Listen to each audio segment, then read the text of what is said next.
स्वयंवर, आपको पता है क्या होता है ये? पहले के टाइम में राजा महाराजा जो लोग होते थे वो अपने बेटे और बेटी का स्वयंवर कराते थे। मालूम है ना, कभी सुना होगा अपने पेरेंट्स के मुंह से। जैसे आपका बहुत ही कॉमन एग्जाम्पल है सीता। सीता जी का स्वयंवर हुआ था, तो क्या होता है उस स्वयंवर में बहुत सारे राजा आते हैं और फिर उनके बीच में कंपटीशन होता है और फिर जो जीता वो उनसे शादी कर लेती है।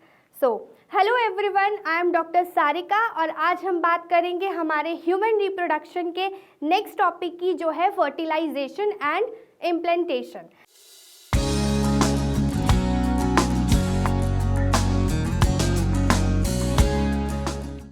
नाउ, अब क्योंकि मैंने वीडियो की स्टार्टिंग में बात की स्वयंवर के बारे में, तो सिर्फ हम वही एक चीज़ पढ़ेंगे आज, स्वयंवर क्या होता है, कैसे होता है, लेकिन थोड़ा सा डिफरेंट वे में। क्यों? क्योंकि हमारा जो टॉपिक है वो है फर्टिलाइजेशन एंड इम्प्लांटेशन। अब कैसे फर्टिलाइजेशन एंड इम्प्लांटेशन को रिलेट करोगे आप स्वयंवर से, ठीक है? So let's start with the topic fertilisation and implantation. अब फर्टिलाइजेशन तो आपने पहले भी पढ़ा है, 10th में भी पढ़ा है, और हमने sexual reproduction in flowering plants में भी फर्टिलाइजेशन पढ़ा है। तो बेसिकली जो आज मेन टॉपिक है आपका वो है इम्प्लांटेशन। और इम्प्लांटेशन क्या है ये हम स्टडी करने वाले हैं। देखो, जब कॉपुलेशन होता है, आप सबको मालूम है, बहुत सारे मिलियंस ऑफ स्पर्म रिलीज्ड होते हैं, ठीक है, बाय द पेनिस। अब देखो, ये जो स्पर्म्स है ये हमारे क्या है, धूला, इसको हम मान लेते हैं धूला, और ये जो है हमारा, ये है हमारा ओवम। अब ये क्या है, हमारी दुल्हन। तो अब इस दुल्हन का स्वयंवर है, ठीक है, बहुत सारे दूल्हे हैं, ये देखो बहुत सारे दूल्हे हैं। अब इनमें कंपटीशन क्या होने वाला है कि जो सबसे पहले हमारी दुल्हन के पास पहुंचेगा, दुल्हन उससे शादी कर लेगी। अब ठीक है, अब स्टार्ट होता है आपका टारगेट। अब स्पर्म्स भागना शुरू कर देते हैं, मतलब दूल्हे भागना शुरू कर देते हैं कि सबसे पहले कौन पहुंचेगा दुल्हन के पास। अब मिलियंस ऑफ स्पर्म जब रिलीज्ड होते हैं और एंटर करते हैं वेजाइना में, and finally they reach the ampullary region of the fallopian tube. ये जो डायग्राम आप देख रहे हो ये आपका फेलोपियन ट्यूब का डायग्राम है और ये आपका पूरा यूट्रस का डायग्राम है, राइट? आपको मालूम है कि ये जो है एम्प्यूला है और ये जो है आपका इस्थमस है, राइट? अब सबने भागना शुरू किया। अब जो सबसे ज़्यादा एक्टिव होगा और सबसे ज़्यादा तेज होगा वो इन सबको पीछे छोड़ के आगे आ जाएगा। अब जैसे ये देखती है ओवम, दुल्हन हमारी, कि एक आ रहा है फटाफट से स्पर्म और एक दूल्हा मेरे पास फटाफट से भागता हुआ आ रहा है, तो ये क्या करती है कि यहाँ से वो भी आगे बढ़ना शुरू हो जाती है उससे मिलने के लिए, क्योंकि वो भी बेकरार है मिलने के लिए और ये भी बेकरार है मिलने के लिए। तो अब जो यहाँ पे स्पर्म पहुँच जाता है सबसे पहले, वो इससे जाके मिल जाता है। तो फाइनली हम मिल गए, तो कौन जीता? ये वाला स्पर्म जीता और ये इससे शादी कर लेती है। बस इतना सही प्रोसेस था और कुछ भी नहीं है। अब हम इसको हमारी साइंटिफिक लैंग्वेज में पढ़ेंगे और बायो की लैंग्वेज में बात करेंगे। अच्छा, उसके बाद एक चीज़ और देख लेते हैं। जब यहाँ पे इन दोनों का मिलाप हुआ, ये दोनों मिले, अभी के लिए जो यहाँ पे ओवम है वो ओवम नहीं है, वो आपका सेकेंडरी oocyte है। आप oogenesis वाली वीडियो में, मेरी प्रीवियस वीडियो में चेक कर सकते हैं, हमने पूरा oogenesis का प्रोसेस पढ़ा है, जिसमें फाइनली आपको क्या मिलता था, सेकेंडरी oocyte मिलती थी और एक पोलर बॉडी मिलती थी, राइट? अब यहाँ पे इस टाइम पर ये एक सेकेंडरी oocyte है। जब स्पर्म आता है, जब दूल्हा आता है अपनी दुल्हन से मिलने के लिए, कुछ ऐसा स्ट्रक्चर होता है, देखो ये आपका सेकेंडरी oocyte का हो गया और यहाँ से ये स्पर्म एंटर करेगा, ठीक है? तो हमने क्या पढ़ा हुआ है कि जो सेकेंडरी oocyte होता है वो बहुत सारी ग्रैनुलोसा सेल से, लेयर से सराउंडेड होता है। तो जब ये इससे मिलता है और जब ग्राफियन फॉलिकल, आप देखो जो इससे पहले के जितने भी टॉपिक्स हैं वो सब रिलेटेड है। हमने oogenesis में क्या पढ़ा था, प्राइमरी फॉलिकल बनता है, फिर सेकेंडरी फॉलिकल बनता है, फिर टर्शियरी फॉलिकल बनता है, एंड फाइनली ग्राफियन फॉलिकल बनता है। फिर ग्राफियन फॉलिकल जब टूटता है, उसका डिवीजन होता है, तो ओवम उसमें से बाहर निकलता है। बाहर निकलता है जब वो, तो कुछ ग्रेनुलोसा लेयर की सेल्स जो है वो अपने साथ ले आता है, राइट। तो अब ये ग्रेनुलोसा लेयर की सेल्स है। उसके बाद जो ये देख रहे हो आप, उसके बाद सेकेंड वाली ये आपकी है ज़ोना पेलुसिडा, इसको हम बोलते हैं ज़ोना पेलुसिडा, ठीक है। उसके बाद जब ये है आपकी लेयर, इसके बीच में आपका होता है सेकेंडरी oocyte, ठीक है। तो जब स्पर्म एंटर करता है, जब स्पर्म ओवम से मिलता है, जब यहाँ पे ये दोनों मिले तो ये सेकेंडरी oocyte था, ठीक है। अब ये क्या करता है कि ये जो स्पर्म है इसके पास, अब देखो यहाँ पे म्यूचुअल अंडरस्टैंडिंग की बात है, जो आपके पास है वो मेरे पास नहीं है, जो मेरे पास है वो आपके पास नहीं है, ऐसे समझो। आपको ज़रूरत है कि आपको कोई पढ़ाए, मैं आपके पास हूँ, ठीक है। मुझे ज़रूरत है कि यार मुझे पढ़ाना आता है लेकिन मेरे पास कोई है नहीं पढ़ाने के लिए, तो आप हो, तो हम दोनों एक दूसरे के काम आ रहे हैं। उसी तरीके से स्पर्म और ओवम का रिलेशन होता है, ठीक है। स्पर्म के पास जो होता है वो न्यूक्लियस होता है, लेकिन इसके पास साइटोप्लाज्म नहीं होता है। अब यहाँ जो ओवम है और सेकेंडरी oocyte है, इसके पास साइटोप्लाज्म होता है, पर इसके पास न्यूक्लियस इतना अच्छा नहीं होता है, ठीक है। तो ये दोनों क्या करते हैं, शेयर कर लेते हैं कि आप मुझसे अपना साइटोप्लाज्म शेयर कर लो और हम दोनों एक दूसरे को अपनी जो बेसिक नीड्स है वो पूरी कर देंगे दोनों मिलके। अब क्या होता है कि जब स्पर्म एंटर करता है ओवम में, एंटर करने पर ये इस लेयर को और ज़ोना पेलुसिडा लेयर को पेनिट्रेट करते हुए जाता है। कैसे? क्योंकि जो स्पर्म का जो हेड के ऊपर एक्रोसोम होता है वो कुछ ऐसे एंजाइम्स रिलीज करता है जिससे कि वो उसको एंटर करने में हेल्प करता है ओवम के अंदर, ठीक है। तो ये ओवम के अंदर एंटर कर जाता है और उसके बाद सेकेंडरी oocyte और स्पर्म फ्यूज होके क्या बनाते हैं, जाइगोट, डिप्लॉयड जाइगोट। यही तो प्रोसेस था फर्टिलाइजेशन का, ठीक है। अब देखो जब ये मिले और जाइगोट बना यहाँ पर, ठीक है, यहाँ के बाद अब यहाँ पर और जो एक्सप्लेन किया, उसके बाद जब जाइगोट बना, और जाइगोट कहाँ बनता है, एम्प्यूला रीजन में बनता है, ठीक है। उसके बाद ये ट्रैवल करते हुए जाते हैं इस्थमस से। अभी हम इनको हटा देते हैं क्योंकि इनकी तो ज़रूरत ही नहीं है, अब ये सब तो गए, एक तो पहुँच गया। अच्छा एक और चीज़ है, देखो ये लोग सब कंपटीशन करते हैं एक दूसरे से। जब एक स्पर्म यहाँ पहुँचता है ना, तो वो क्या करता है कि वो ऐसे चेंजेस लेकर आता है ज़ोना पेलुसिडा लेयर में यहाँ पे, ताकि और स्पर्म की एंट्री बंद हो जाए। वो ब्लॉक कर देता है एंट्री को कि बस अब एक स्पर्म मैं पहुँच गया, अब मैं किसी और को मेरे रास्ते में नहीं आने दूंगा। तो वो ऐसे चेंजेस करता है कि ज़ोना पेलुसिडा लेयर ब्लॉक कर देती है दूसरे स्पर्म्स की एंट्री को, ठीक है। अब क्या होता है, जब यहाँ पे जाइगोट बन गया एम्प्यूला रीजन में, इस रीजन में जाइगोट का डेवलपमेंट हो गया, उसके बाद ये लोग जाइगोट जाता है यूट्रस में, ठीक है। अब वो यूट्रस में एंटर करता है, फिर वो साथ साथ डिवाइड भी होना शुरू कर देता है माइटोटिकली।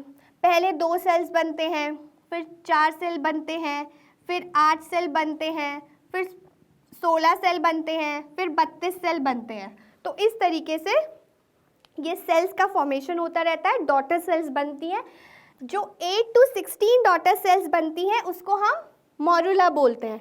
उसके बाद ये यूट्रस में ट्रांसफ़र करता है, यूट्रस में एंटर कर जाता है और एंडोमेट्रियम वॉल के साथ अटैच हो जाता है, जिससे हम बोलते हैं इम्प्लांटेशन।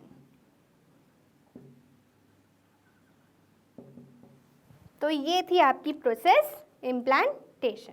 तो ये आपका प्रोसेस था फर्टिलाइजेशन और इम्प्लांटेशन। अब ये तो हमने लेमन लैंग्वेज में समझा कि किस तरीके से होता है, बट आपकी क्या रिक्वायरमेंट है कि आप अगर ये क्वेश्चन एग्जाम में आए तो आप इसको किस तरीके से लिखो। तो अब हम बात करते हैं कुछ पॉइंट्स साइंटिफिकली टर्म यूज करके कि एक्चुअली इन सब चीज़ों को बोलते क्या है और उसको आपको एग्जाम में कैसे लिखना है। ठीक है, तो चलो हम स्टार्ट करते हैं। पॉइंट टू पॉइंट जो मैंने एक्सप्लेन किया उसको कैसे आपको नोट डाउन करना है, कैसे एग्जाम में लिखना है, वो हम स्टार्ट करते हैं। सो पहला चीज़, हमारी पहली बात, एक टर्म है इंसेमिनेशन। अब इंसेमिनेशन क्या है? कुछ नहीं है, जो सबसे पहली बात मैंने बोली थी, during copulation semen is released into the vagina by the penis which is called as insemination. ठीक है, अब जब सीमन रिलीज हुआ तो मिलियंस ऑफ स्पर्म्स आए। सेकेंड पॉइंट आपका है the motile sperm swim rapidly through the cervix, enter into the vagina and finally reach to the ampullary region of the fallopian tube। ठीक है, अब यहाँ पे आपका sperm आ गया।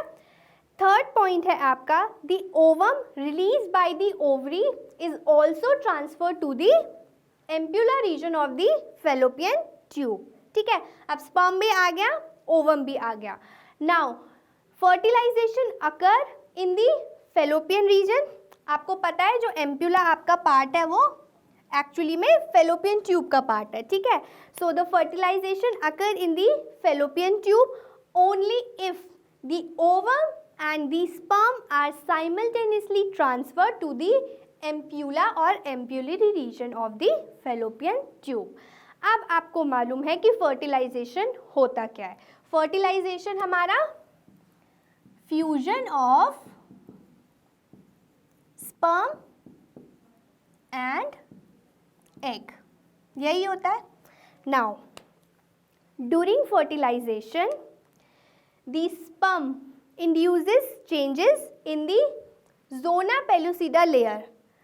उसको कनेक्ट करो, जो मैंने एक्सप्लेन किया था कि स्पर्म कैसे एंटर करता है जोना पेलुसिडा में और कैसे ब्लॉक कर देता है सब और दूसरे स्पर्म्स की एंट्री को। So during fertilization, the sperm induces changes in the zona pellucida layer that block the entry of the additional sperms, ensuring that only one sperm can fertilize an ovum।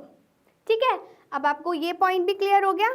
अब next point है आपका the secretion of the acrosome help the sperm to enter the ovum through the zona pellucida and the plasma membrane। Now next point है आपका this induces secondary oocyte to complete meiosis।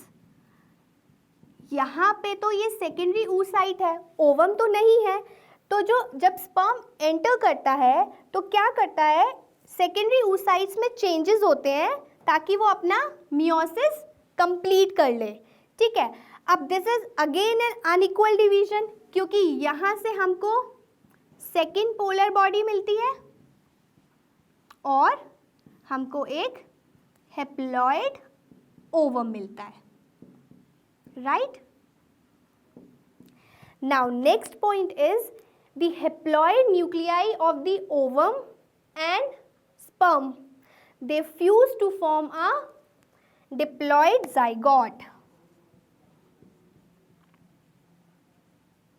हमें diploid zygote मिल जाता है। This zygote contain 46 chromosomes. आपको मालूम है कि इस स्टेज पर जो जाइगोट में क्रोमोसोम्स होते हैं वो 46 होते हैं।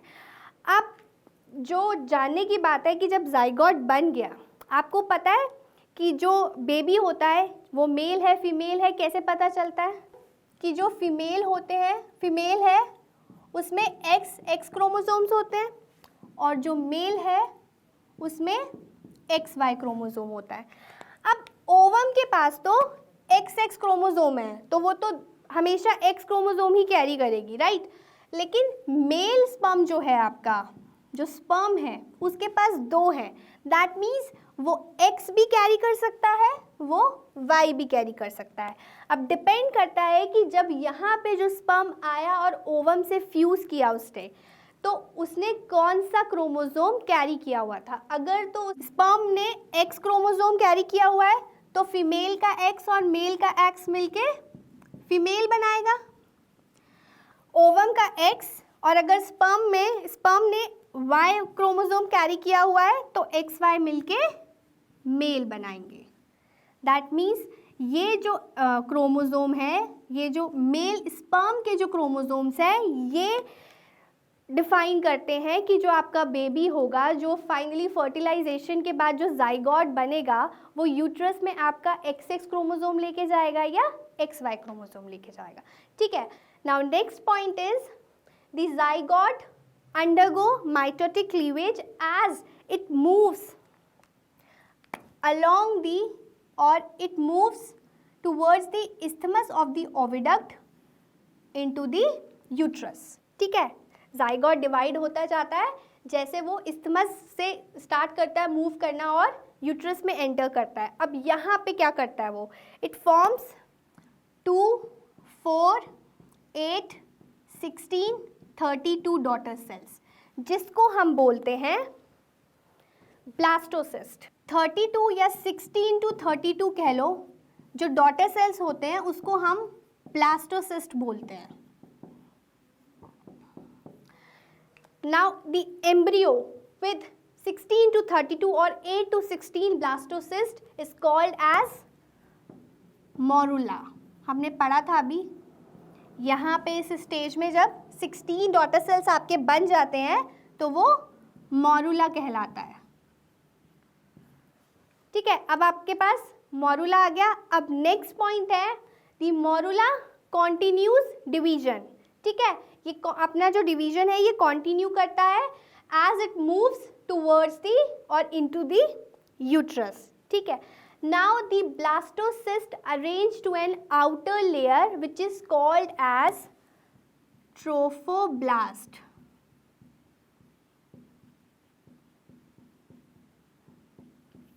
और जो आपका इनर सेल मास होता है यूट्रस का, वो इस ट्रोपोब्लास्ट से अटैच्ड होता है। अब ये ट्रोपोब्लास्ट किससे अटैच होती है, it is attach to the endometrium. ये वाली लेयर आपकी एंडोमेट्रियम है ना, ये आपके एंडोमेट्रियम से अटैच होती है।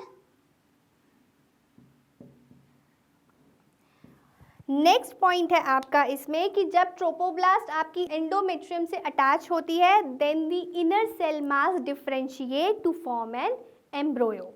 उसके बाद आपका यहाँ पे एम्ब्रोयो बन जाता है। Then the cell of the uterus divide rapidly and cover the blastocyst. Now the blastocyst thus embed in the uterine wall which is called as implantation which leads to the pregnancy। तो ये था आपका कि कैसे वो endometrium से attach होती है, उसके बाद डिफरेंशिएट होता है इनर सेल मास जो आपका बनाता है एम्ब्रोयो, और फाइनली जो आपका ब्लास्टोसिस्ट है that embeds in the uterine wall. This process is known as implantation which results in the pregnancy. तो ये था आपका आज का topic fertilisation and implantation. Next video में हम नेक्स्ट टॉपिक के साथ मिलेंगे। Till then keep revising.